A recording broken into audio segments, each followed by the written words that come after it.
One of the most important aspects ever added to Pokemon is not the battles, and not even the Pokemon themselves, but the shiny versions of Pokemon. But why?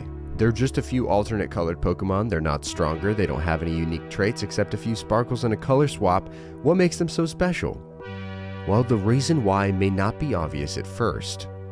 From an outside perspective, getting a shiny Pokemon might not seem all that different from getting a rare skin or other video game achievements. But when you look closer, something very different is going on here. I decided to run a poll on Twitter to test my theory, and what happened after blew me away. The question was, do you remember your first shiny Pokemon? Within an hour, I had over 100 responses, and 3 days later, I had over 3,000 votes and 500 replies. While I expected this poll to get a good amount of votes and provide some good data, what I didn't expect was the literal hundreds of responses of in-depth stories about people's first shiny experiences. Some drew art, some had lots to say, and many even recalled the exact year and time. One thing was for sure, is this was a lot bigger than I had thought. Whatever was happening here was an entire different beast than any other video game achievement. How do you create something that truly sticks with people? In a life full of experiences and unforgettable moments, how do you create a single lifelong memory on a tiny video game cartridge? Like genuinely, how do you do that?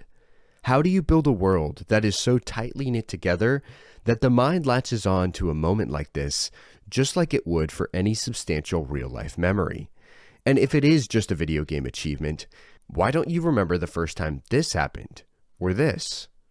Or this? Well, the reason lies all the way back in 1996. When a player is walking through Viridian Forest in Pokemon Red and Blue, it will probably take them around 3 to 5 minutes to traverse this area and move on, and they most likely won't ever return to this forest in a casual playthrough. But during those few minutes, something very interesting has happened. The player either walked into the grass, saw a few Caterpies and Weedles, and then made their way, or they found a Pikachu. You see, Pikachu only has a 5% chance of appearing in this forest, meaning unless you've looked into the info beforehand, the majority of players will not even see the Pikachu. But the point is that some will, effectively creating a divide in experience that unknowingly grounds this world in wonder. What are you missing? And what this player may have missed in Viridian Forest, they'll get in the Safari Zone. Although Pokemon is a very linear game, your team of Pokemon is entirely up to you. The world itself is built around the importance of Pokemon. All anyone can talk about in these games is Pokemon. Every trainer, every gym leader, everyone. And because of this, Pokemon become the star. It doesn't matter if you're walking down a 5-tile wide dirt road. If you have the choice to cultivate your own team, the game suddenly feels open. Leaving no need for an open world, this allows the game to have a structured experience but riddle it with adventure. The routes you go down now intrigue you. The urge to explore is rewarded with new Pokemon and experiences. This aspect is the most important aspect of Pokemon games, in my opinion. The key here is curiosity. What else than curiosity leads you to spend more time talking to NPCs, running around in the grass for no other reason than genuine wonder? And when you're diving into caves, surfing every tile, exploring nooks and crannies, something happens. You create a once-in-a-lifetime memory.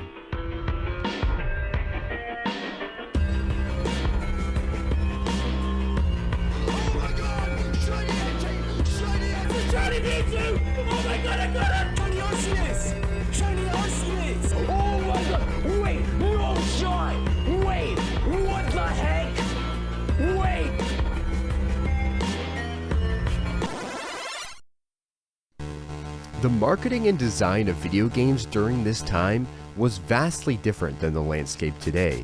Instead of microtransactions and battle passes, it was more about creating a unique experience. Just 10 years before 1996, the strategy was literally make the game as hard as possible so that people keep playing.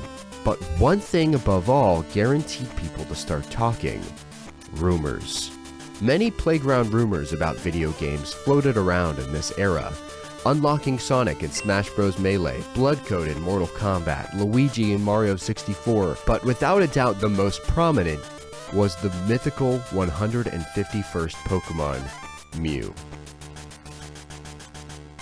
But Mew was actually a little bit different. Although the rumor of Mew grew entirely organically from schoolyard to schoolyard, it was actually included with direct intention to become a rumor or legend, just like the other ones I had mentioned. It was even included in the games entirely behind Nintendo's back. And this idea was masterminded from the creator of Pokemon, Satoshi Tajiri himself. And this incredibly inventive marketing technique would not only make these games an incredible success, but skyrocket Pokemon to the #1 media franchise in the world in less than 20 years.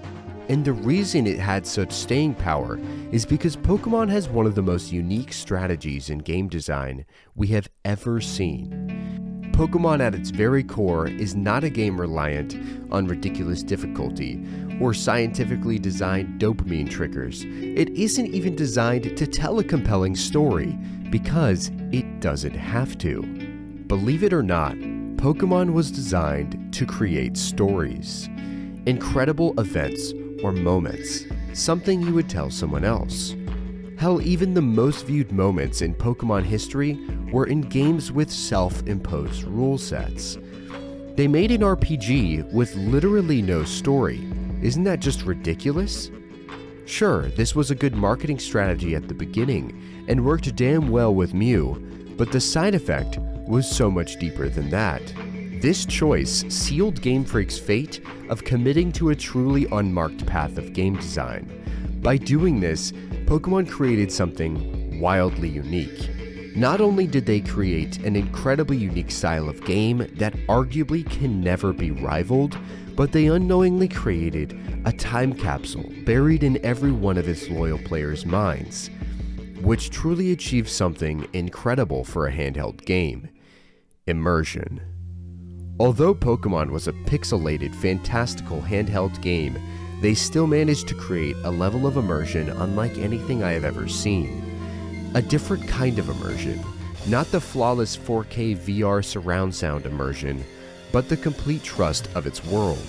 In a vacuum, the true longevity of this immersion was a perfect storm of many things. Encouraging trading among players, which got people talking even more, the anime and card tie-ins that added a layer of character to these pocket monsters, paired with careful design and world building. But what if the reason is so much more simple? What if the reason is shiny Pokemon? Things that are inherently based around luck and chance, such as Mirage Island in Ruby, Sapphire, and Emerald. This is one of the most extreme cases of rarity in these games. Mirage Island was an island that manifested only if one of the Pokemon in your party had an ID that matched a randomly generated number between 0 and 65,000.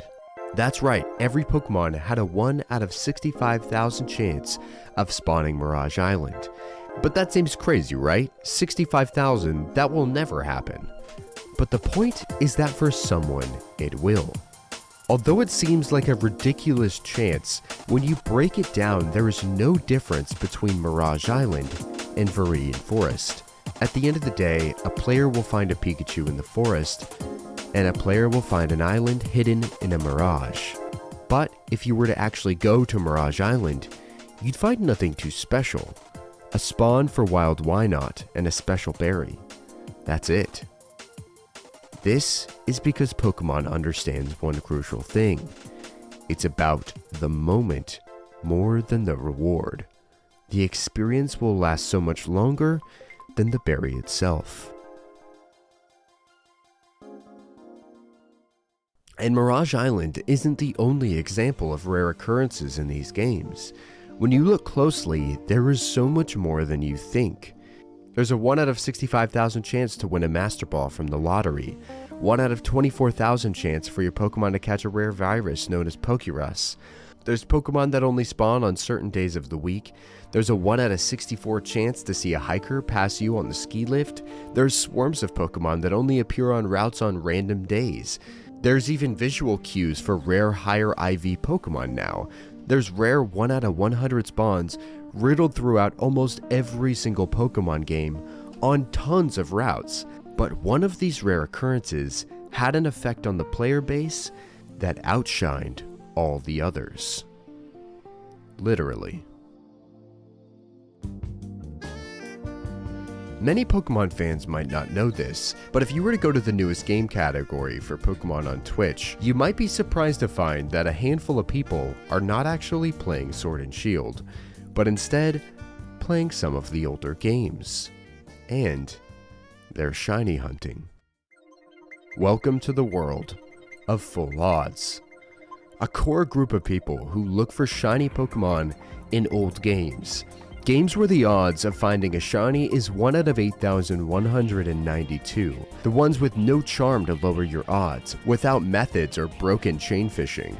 You see, that's exactly what full odds means. The lowest possible chance of finding a shiny Pokemon. So yes, this means running back and forth in the grass for hours upon hours, days upon days, weeks upon weeks, and sometimes months upon months. And that's if the Pokemon you want is simply obtainable by running in the grass. And no, most people don't even shiny hunt these on emulators with speed up. They do it in the game that takes 30 seconds for a health bar to drop. On real hardware. So yes, there's people crazy enough to do this. But why? Well, if you've never found a shiny Pokemon before, I encourage you next time you play a Pokemon game to take a few minutes to run around in the grass when you get to a new area. Let the excitement and trust of the Pokemon world hold its place in your mind, because when you find one for yourself, you'll understand why there will probably never be something like this in a video game ever again. Because of the general shift of video games and marketing strategies, shiny Pokemon are remnants of a bygone era. Every year a new Pokemon game comes out that cuts down the rarity of finding a shiny more and more. Although we don't know where it will all lead, we do know where it came from, even if the current developers have all but forgotten. Now, I'm not a die-hard, full odds only shiny hunter. I enjoy methods with eggs, and even 1 out of 20 Pokemon Go shinies are a good time. But at its core, this feeling and this feeling are completely different. The sheer rarity of this moment will stick with you. Try going back and remembering every single Pokemon Go shiny you've found if you've been playing more than a year. Because I bet if you have, at this point you've probably released one of them to make space. While on the other hand, I went my entire childhood of playing every single main series Pokemon game in order, up to Black and White 2, without finding a single shiny. All there was rumors of little Timmy's yellow Rattata at school. Some say they were too rare. But I disagree. Even with the playground video game rumor era all but entirely gone, and the mystique of these sparkly creatures picked apart and dissected, the feeling of getting a shiny Pokemon still sends you back to 2nd grade. In that moment, there's no internet, no leaks. It's just you and the shiny. Nothing else. That moment is to be treasured, because there is truly nothing in video game history that quite captures it. Maybe that's why it's worth the extra effort to find them in the games we played at that point in time. Shiny Chansey! What? Dude! Shiny Chansey! While every inch of our planet has been combed through, explored, and conquered, I think you'd find solace in knowing that even though Pokemon is one of the most popular video games on the planet, when it comes to shiny Pokemon, there is still frontiers to explore. FLOYT. First live on YouTube. If you see this at the front of any shiny reaction YouTube video, it means that this is the first documented case of finding a specific shiny Pokemon. Sure, someone out there may have randomly found one, But in order for the greater community to understand a Pokemon can be shiny and how they are huntable, the best way is to have video proof. And even though the hobby of shiny hunting has dug its way into the absolute core of the Pokemon community, there are still shiny Pokemon out there that have never been found. Many for a reason. Some have incredible circumstances built into obtaining them, ridiculous amounts of preparation and time. But that won't stop the greater community from eventually hunting down every single one. Because that is human nature, to conquer the things that are devoid of our immediate grasp, no matter the truly daunting circumstances.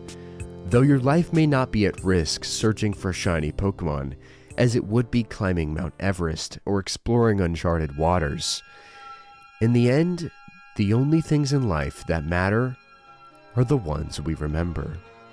Everything else gets lost in the fray. The old Pokemon games are intertwined with the idea of experience. Not only are they designed to truly make every adventure entirely unique and special, but they were in love with the idea of creating valuable moments that the player would treasure genuinely and indefinitely, all tied in with the principle of rarity. Marketing strategy or not, in a world with fleeting feelings of uncertainty and a seemingly endless wave of crisis and frustration, every day it becomes more and more important to realize the little things in life that cling to you and bring you this kind of joy. Because after all, even genuine feelings of success or excitement after a while start to become distant. It's all too easy for video games now to become less of an escape and more of a muddled mess of dopamine boost after dopamine boost. But for some reason, no matter who you are, if you have found one, you will always remember your first shiny Pokemon.